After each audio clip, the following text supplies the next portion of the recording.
para pencinta sejenis kaum LGBT ya, yang sekarang marak bermunculan nggak karu-karuan di seluruh negara, ya masuk ke berbagai kota, berbagai provinsi, kabupaten ya.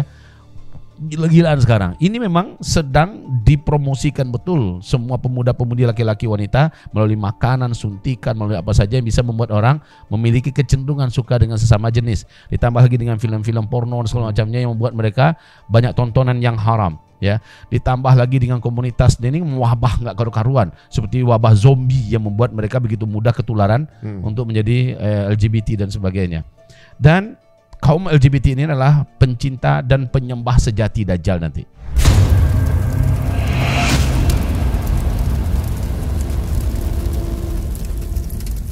Assalamualaikum warahmatullahi wabarakatuh. Kembali di episode spesial akhir zaman, episode spesial dari Cerita Untung di Ramadan ini. Bagaimana? Ada yang sudah mengikuti dari episode awal, makin kesini makin seru. Untuk yang ibadahnya sekarang dalam proses 10 hari terakhir, oke, makin digas ya. Untuk yang lagi itikaf di masjid, semoga dengan menonton tayangan ini menambah pahala teman-teman semuanya ya. Karena mengimani akhir zaman atau hari akhir bagian dari rukun iman kita. Semoga kita tambah ketakwaan dan keimanan kita dengan menyaksikan episode-episode spesial yang ditayangkan oleh Cerita Untung. Dan proses-proses menjelang akhir zaman tentunya juga bukan untuk ditakuti, tapi bagaimana kita bisa meresponsnya dengan respons-respons terbaik. Ada satu sosok yang pasti akan muncul ketika tanda akhir zaman, yaitu sosok yang bagaimana ya, pasti akan hadir. Karena sosok ini adalah sosok kunci sebelum tutupnya kehidupan manusia itu, Dajjal. Dan ternyata sosok Dajjal ini orang yang tebal imannya sekalipun ketika melihat dia maka langsung auto murtad. Wah, bahaya banget nih, gak bisa kabur nih. Oke, kalau gitu langsung aja kita akan simak penuturan dari guru kita Buya Ustadz Zulkifli Emali. Kepada Buya waktu dapat kami persilakan. Tafadhol Buya.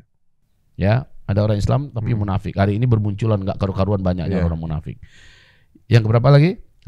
Yang kelima yaitu para wanita. Para wanita. Walaupun muslim, walaupun beriman, asal dia keluar dengan sengaja untuk berjumpa dengan Dajjal, maka dia pasti akan tersedot imannya, lalu dia akan sujud kafir menyembah Dajjal. Makanya Nabi mengatakan jaga semua wanita kalian.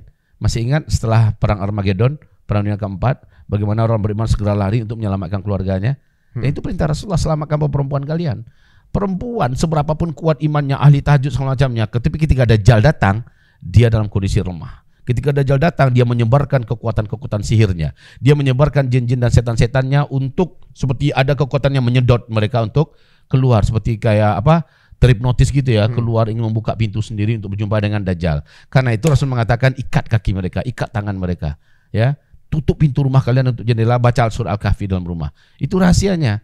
Ya, seperti Allah menggaibkan dulu para pemuda di gua Kahfi sehingga tidak nampak oleh orang lalu lalang. Itu akan terulang balik nanti di akhir zaman. Tidak dinampakkan, tidak dibiarkan oleh Allah rumahnya itu nampak oleh kaki tangan Dajjal. Ya, tidak nampak oleh jin dan setan. Walaupun ada wanita kita di dalam, karena terikat mereka di dalam, insya Allah walaupun mereka ingin keluar mereka terikat. Ini rahasianya kenapa mereka harus diikat. Mak-mak kita ya dia nggak bisa ngapa-ngapain. Anak gadis kita ya begitu. Berarti kalau nggak diikat berontak gitu. Dia akan keluar, dia akan maksa keluar. Kayak orang gimana dikendalikan begitu. Ya. Apa-apaan kalian nahan saya semacamnya. Ini kan rumah saya. Kamu anak kurang ajar, kamu durhaka pada makmu, kamu ikat kami semacamnya. Jadi dia dalam keadaan seperti orang yang kehilangan kendali. Padahal itu adalah pengaruh daripada sihir Dajjal, santet Dajjal, hipnotis Dajjal, dan kaki tangan Dajjal dari kalangan jin dan setan. Itu rahasia kenapa kita harus ikat wanita kita nanti di akhir zaman dan baca surah Al-Kahfi supaya tidak tembus kekuatan sihirnya itu ke dalam rumah kita. Jadi setiap Jumat kita baca Al-Kahfi ternyata. Itu dia. Salah satu rahasianya baca di Kamis malam Jumat, batasnya adalah sampai sholat Jumat. Kalau masih ada yang terlambat membacanya setelah Jumat masih boleh, tetapi dianggap nilainya sudah rendah sekali. Seperti gitu. Ya, gitu ya. Udah berapa baru? Itu baru 5. 5 atau 6? Wanita kan terserah lah pokoknya, pokoknya yang jelas wanita adalah pengikut Dajjal yang akan menjadi penyembah Dajjal. Maka kata Rasulullah, mayoritas pengikut Dajjal dari umatku adalah wanita. Waduh, wanita. Berarti lebih baik pada saat itu kalau jadi wanita udah nggak ada di situ ya? Bukan. Justru yang paling banyak bertahan hidup di akhir zaman ini wanita. Karena di fase ujung-ujung fase keempat ini yang paling banyak jadi korban nanti yang menghadapi perang, bencana semacamnya adalah laki-laki. Yang paling banyak tinggal di muka bumi nanti adalah wanita. Masih ingat? Karena lakinya meninggal banyak kan? Iya, di fase kelima kata Nabi jumlah laki-laki dibandingkan wanita 1 berbanding 50. 1 laki-laki 50 wanita. Itu saking banyaknya kaum laki-laki yang meninggal di penghujung fase keempat. Kita penghujung fase keempat sekarang.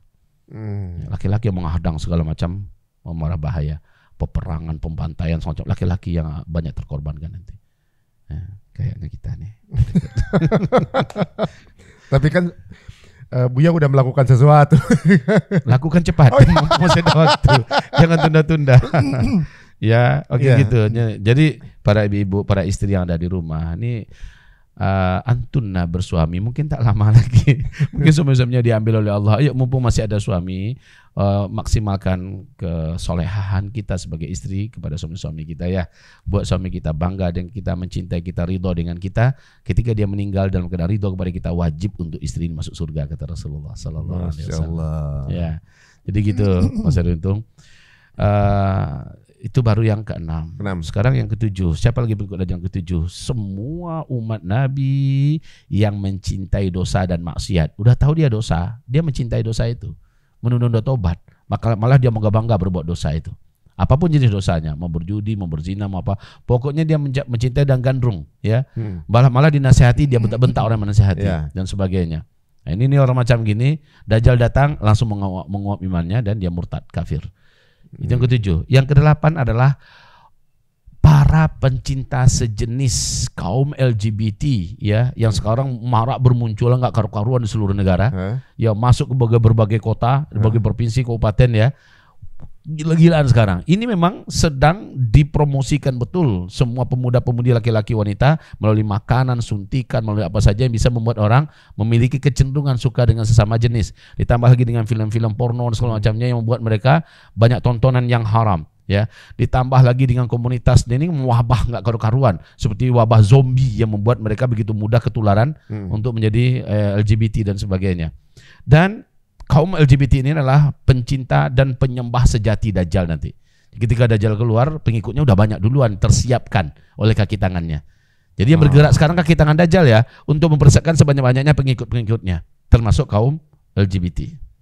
Oh, jadi ini lagi rekrutmen sekarang nih? Ya, besar-besaran. Banyak. Bahkan di Indonesia, sekelas Indonesia, betapa perjuangan di DPR itu, orang-orang yang menghalalkan undang-undang untuk kaum LGBT. Oh, pantesan kok budgetnya besar juga untuk campaign ini. Gila-gilaan banyak udah negara yang berhasil ditaklukkan hari ini. Benar-benar. Jadi kalau ada campaign bentuknya pelangi nih misalnya ya. Iya.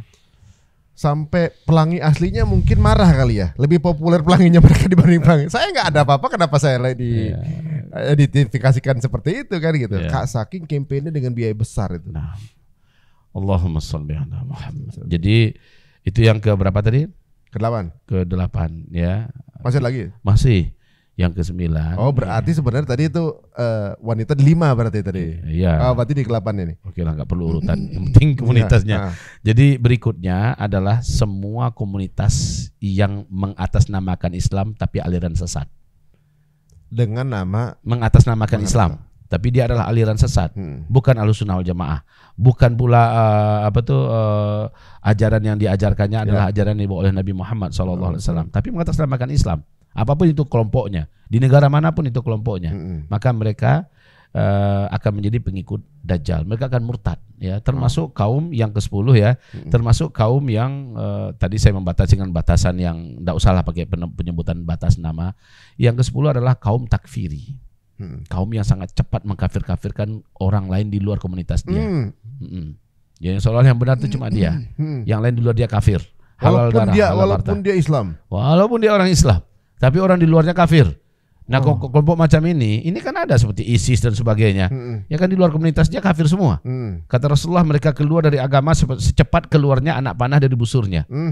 Padahal mereka hafiz Quran, padahal mereka itu ahli ibadah, jidat mereka hitam-hitam. Mereka, tapi mereka keluar dari agama seperti keluarnya anak panah dari busurnya. Begitu cepatnya mereka murtad. Jadi ketika Dajjal keluar, mereka gabung dengan Dajjal.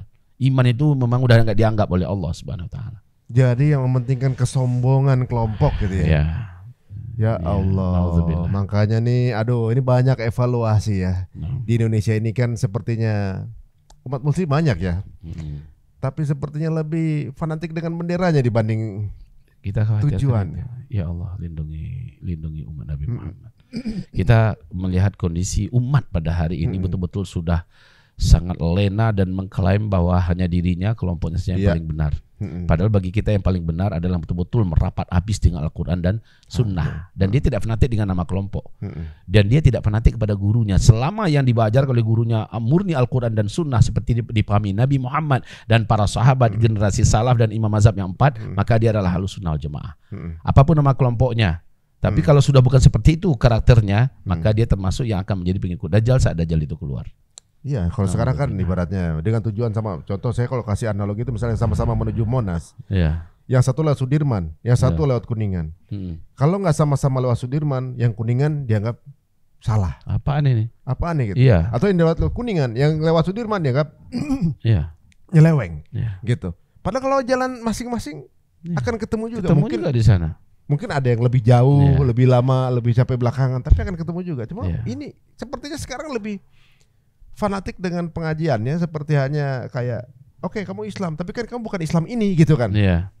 Jadi di sini memang ada disebutkan salah satu di antara fitnah akhir zaman adalah kelompok hanya mengucapkan salam dan hanya mau berkenalan dengan orang yang sekelompok dengannya. Dan dia menolak kelompok yang lain. Ada juga di sini. Ada. Jadi salah satu di antara ciri tanda kecil akhir zaman yaitu pengucapan salam hanya diucapkan kepada orang-orang yang sepengajian dengannya, yang sealiran dengannya. Nah ini dia. Mengucap salam hanya kepada orang-orang tertentu yang dikenalnya, yang dianggapnya, yang diakuinya. Itu di beberapa pengajian. 267. Di halaman 267. Jelas Jadi, kan? ketika terjadi sesuatu di Palestina, nggak ditolong karena beda mazhab. Gitu. Beda mazhab. Kacau dah. Ini contohnya kan satu Iya, betul. Padahal Bahkan- sama-sama Ahlussunnah wal Jamaah gitu kan. Ya Allah, minta maaf ini ya saudaraku Mas Ari Untung dan semua orang yang beriman. Seandainya mereka itu bukan orang Islam, anggaplah mereka itu orang non-Islam, tapi dibantai begitu, kita sebagai manusia atas nama manusia wajib membela mereka. Walaupun dia bukan Islam kan. Wajib. Anjing saja kehausan ditolong oleh seorang pelacur, Allah berterima kasih pada pelacur. Allah mengampuni dosa-dosanya. Apakah orang Palestina itu anjing? Atau begitu tertutupkah mata kita dan hati kita karena mereka beda mazhab dengan kita? Anggaplah mereka itu orang kafir dan diperlakukan begitu. Kita harus berpihak dengannya. Kita harus tolong dia.